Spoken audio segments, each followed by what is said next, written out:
Eu estou aqui com a Elaine Piva. Ela é descendente de italianos, imigrantes que vieram de algumas regiões da Itália e que se conheceram no Brasil e acabaram se unindo e formando famílias aqui no Brasil, e ela tem muitas histórias para contar. Olá, Elaine. Olá, obrigada por me convidar para estar aqui. Eu sou Elaine Piva, né, como ela disse, sou de Poços de Caldas, sul de Minas. A minha origem é italiana de pai e mãe, né? Todos os meus bisavós eram italianos. A minha avó paterna era italiana, ela veio para o Brasil muito pequena com os pais.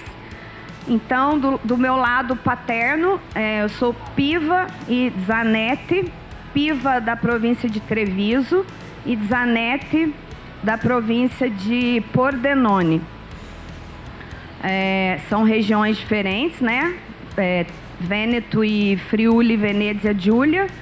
E do lado da minha mãe, Bottoni, de Molinella, na Emília-Romanha, e Benetello, de Veneza, né? Também do Vêneto. Um dos lados da minha mãe, né, o lado materno, eles vieram para Botelhos, mas eles já vieram com algum recurso, porque eles compraram, né, compraram já um sítio grande. Então a gente acredita que o meu bisavô, esse que veio de Veneza, ele tinha posses, né, porque ele já veio de lá e comprou um sítio, né, bem grande. Agora os outros, né, todos os outros três, esses lados, eles vieram para trabalhar, né, como colonos, numa fazenda de café. Então, eles foram contratados para morar e trabalhar na fazenda, e eles trabalhavam, né, na produção do café, que havia sido meio que deixado assim às pressas por conta da abolição da escravatura. Então, o café estava em plena produção, então houve a necessidade de trazer imigrantes para, né, para seguir o trabalho. Então eles viveram nessa fazenda, né, por vários anos. Os filhos brasileiros nasceram nessa fazenda, e ali eles se conheceram porque o núcleo agrícola da cidade se concentrou só ali nessas duas fazendas. Tinham outras, mas eram menos famílias, né? Então, tudo acontecia com eles ali juntos, né? Naquele mesmo ambiente. Então, eles se conheceram, né? Eles se casaram, tiveram filhos ali na fazenda. E depois de algum tempo, né? A gente não tem registro exato de quando que todos eles conseguiram comprar os seus sítios, né? Deixaram de ser empregados na fazenda de café e passaram a ser pequenos produtores de café também, porque assim foi o que eles aprenderam aqui, né? E era o produto mais valioso, né, no Brasil naquela época. E então a família do meu pai permaneceu como agricultora ainda vários anos, até a minha adolescência.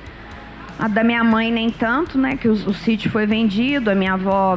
Os meus avós vieram para a cidade, mas a família do meu pai permaneceu ainda bastante tempo naquela rotina mesmo agrícola, né, de agricultores italianos, com aquela rotina bem típica mesmo, né? A minha avó fazia queijo, fazia salame, linguiça, pão, fazia codeghini, que é um embutido típico da região dela, né, do Friuli, Venezia Giulia, que é um embutido feito de sangue do porco, né? Então parece meio, carinha dele, parece assim meio estranho, né? Mas é muito bom, assim, muito bem temperado. Então era tudo muito bem limpo, né? Preparado. Ali mesmo tinha a criação, né, dos animais. Minha avó preparava tudo, né? E então a nossa rotina até a adolescência, eu e os meus primos, né? Eu sou a segunda mais velha desse lado do meu pai, né? Então a gente conviveu muito com eles e a gente viveu muito essa rotina de família italiana mesmo, né?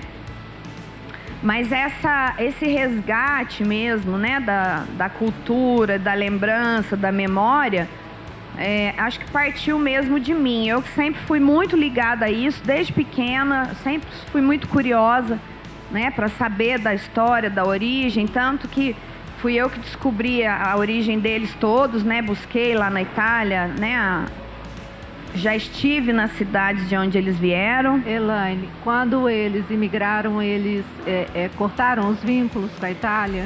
Não mantiveram vínculos? Não, porque assim, o núcleo próximo, né, o núcleo íntimo deles, todo mundo veio.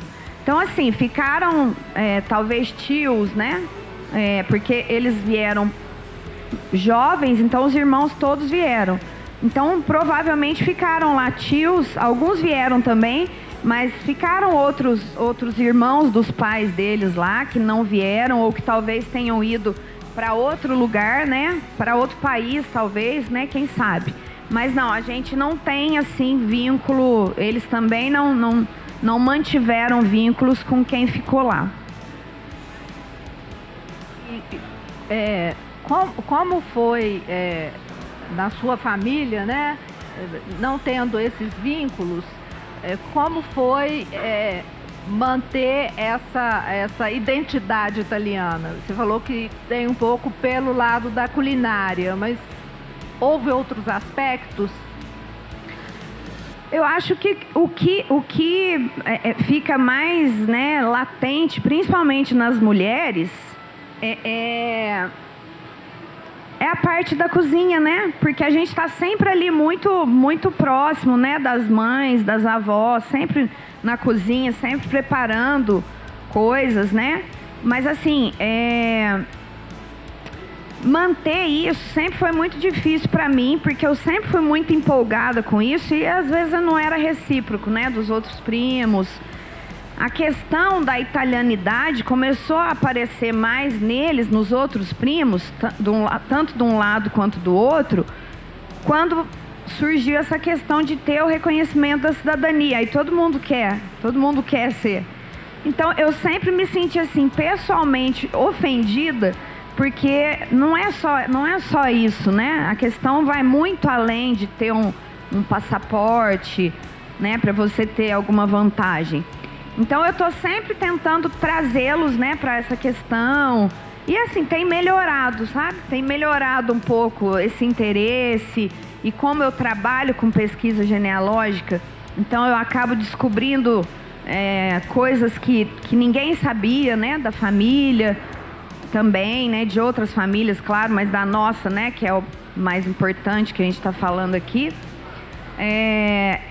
E assim, eu tenho algumas primas da minha mãe, né, do meu pai também, que são mais velhas, óbvio, né, e elas conviveram mais de perto com os italianos, então elas ainda têm, né, esse carinho, né, esse afeto, essa identificação. Mas assim, no geral, eu sou assim, a que mais me identifico e a que mais busco manter e trabalhar nisso. Você falou que você pesquisa, né, não só a sua própria história, mas história de outras famílias, né? Sim. E você teria assim alguma história, alguma coisa assim interessante, diferente que você tenha descoberto para contar para todos nós? Tenho bastante, tem muitas histórias. Inclusive eu penso até em compilar isso depois, né, fazer um livro. São, na maioria das vezes, histórias tristes, né? Mas tem coisas felizes também. Então, uma que me chamou muita atenção foi de uma determinada família da minha cidade. Eu faço pesquisa para o Brasil inteiro, mas a gente está falando hoje de Minas, né? Então, eu vou citar esse caso da minha cidade. Eles não foram originalmente para Poços de Caldas, eles foram para o estado de São Paulo. Mas quando a família foi iniciar o processo de busca de documentação, eles perceberam que no documento de nascimento daquela criança não tinha o nome do pai, só tinha o nome da mãe. E aí precisa, né, para fazer o reconhecimento da cidadania, precisa ter a filiação completa. Então, tinha o nome da mãe, mas aqui no Brasil, aquela criança passou a usar um sobrenome que, teoricamente, era do pai. E aí eles me contrataram para descobrir por que não tinha o nome do pai, né, no documento de nascimento da criança. Então, eu fui pesquisar, eu já tinha mais ou menos uma ideia do porquê que era, porque eu conheço, né, esse procedimento. E realmente a criança, ela foi deixada, né, na roda dos enjeitados, né? Tinha muito naquela época. As crianças eram deixadas num orfanato, num hospital, num convento. E era muito comum, quando as crianças eram deixadas, normalmente era a parteira, né, que deixava a criança lá, porque a mãe não queria ser identificada. Não tinha pai, ou era uma pessoa importante que não podia aparecer, e a mãe não poderia criar. Então, quando ela tinha intenção de, no futuro, recuperar aquela criança, ela deixava algum objeto. Então, esse caso... E assim, o próprio registro da criança também continha todos os detalhes da roupa que a criança usava no momento em que ela foi deixada. Então, essa criança, em especial, a mãe quebrou uma medalhinha de um determinado santo, ficou com a metade e deixou a metade com a criança, porque ela tinha intenção de voltar e recuperar aquele filho. Muitas não voltavam, era uma intenção, mas às vezes não conseguia. E aí, no registro da criança, no livro original do registro, eu achei que essa mãe, ela voltou e recuperou a criança, ela legitimou, mas aí faltava a parte do pai. Então, onde é que aquele sobrenome do pai aparecia ali, né? E eu, assim, tracei uma história uma teoria na minha cabeça e que depois veio a se concretizar. Ela teve aquela criança com aquele pai, né? E ela não nasceu na cidade onde a criança nasceu. Então, quer dizer, ela saiu da cidade dela para ter a criança em outro local. Mas era uma italiana? Sim, todos italianos. E depois ela se casou com o pai daquele menino anos depois. Um pouco antes do casamento dela com ele em outra cidade, ela voltou para buscar o menino. No registro de casamento deles, eu descobri que eles tinham 2 filhos já fora do casamento. E o pai dele e a mãe dela tinham o mesmo sobrenome. Os avós da criança tinham o mesmo sobrenome. Então, a conclusão que eu cheguei é que os pais provavelmente eram irmãos, eles eram primos, e fala ali que o avô paterno da criança tinha falecido há poucos dias. Então, a teoria que eu criei para isso é que o pai o avô paterno não queria o relacionamento dos dois. E ele recém faleceu, eles se casaram e no casamento eles legitimaram os filhos. Foram buscar os filhos. Sim. E aí, assim, deu um trabalho tremendo para eu poder juntar essa documentação, porque normalmente as pessoas têm que... Um registro de uma cidade precisa comunicar ao outro para atualizar aquela situação. E não foi feito. Então, eu consertei um erro que aconteceu, assim, há 150 anos atrás. Eu consegui resolver. Eu dei um pai para aquela criança. Que bacana. Não é? Existe muito isso, né, nas histórias dos imigrantes e como estamos falando de imigrantes italianos, né, nas histórias, que tem muitas lacunas de documentação, sim, né? Sim, então, muito. muitas vezes, os descendentes, eles não conhecem detalhes, né, Sim. da história. Sim. Ficam algumas brechas. Muitas vezes essas brechas são preenchidas de uma maneira mais de boca a boca. Relato oral. E Sim. que muitas vezes também modificam um pouco a não, história, não né? corresponde exatamente, né, à verdade. Tem muita, assim, digamos, lendas, né, que envolvem essa imigração, as famílias, né? Tem muitos casos, né, que falam, fulano nasceu no navio. Eu tenho um irmão da minha avó, ele nasceu de fato, a gente tem documentado, ele nasceu no caminho, né? E é interessante porque o imediato do navio, aquele que trabalhava na companhia, quando o navio voltava para a Itália, eles iam até a cidade de origem dos pais e faziam o registro daquela criança lá. E aí, então tem as coordenadas, né, de localização que eles anotavam. E hoje em dia, com a tecnologia, você pode entrar num aplicativo de geolocalização, você coloca aquelas coordenadas, você sabe exatamente em que ponto do mar aquela criança nasceu. Uma última pergunta, Elaine. O que em você te identifica mais com a Itália? Nossa, eu tenho um amigo italiano, ele falou que eu sou a brasileira mais italiana que ele conhece, porque eu tenho um temperamento forte, né?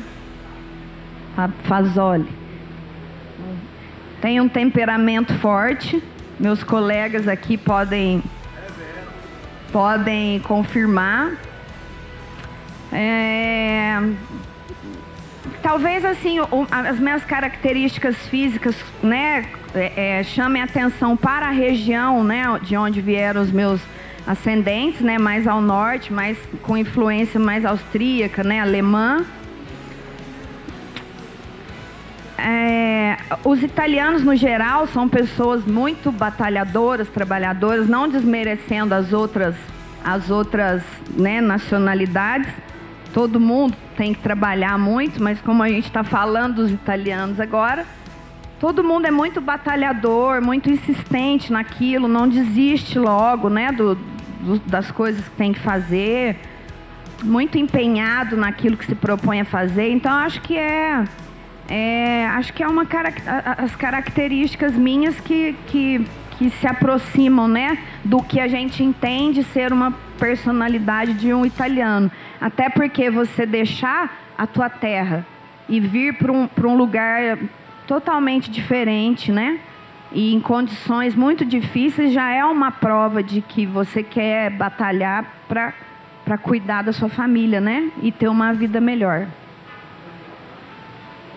Muito obrigada. A gente conversou com a Elaine Piva e ela contou aí pra gente algumas coisas muito curiosas. Obrigada a vocês.